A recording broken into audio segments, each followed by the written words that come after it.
श्री स्वामी समर्थांचा 8वा उपदेश आहे संयम ठेवा. स्वामी समर्थ सांगतात, जगात काहीही घाईत मिळत नाही. प्रत्येक गोष्टीला योग्य वेळ असते. संयम धर, धीर धर आणि ईश्वरावर विश्वास ठेव. आजच्या काळात आपण सर्वजण खूप घाई करतो.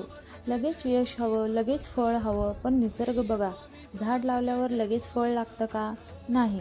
आधी बीज मातीमध्ये उगवतं, मग रोप बनतं, झाड होतं आणि मगच त्यावर फुलं फळं येतात.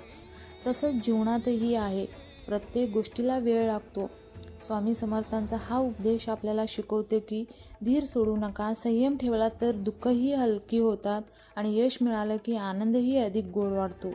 घाई केली, अधीर झालो तर अपयश, चिडचिड आणि असंतोष हाच हातात उरतो. म्हणून संयम ठेवा, विश्वास ठेवा, वेळेवर सर्व काही मिळेल. स्वामी समर्थांची कृपा असेल तर यश टळणारच नाही.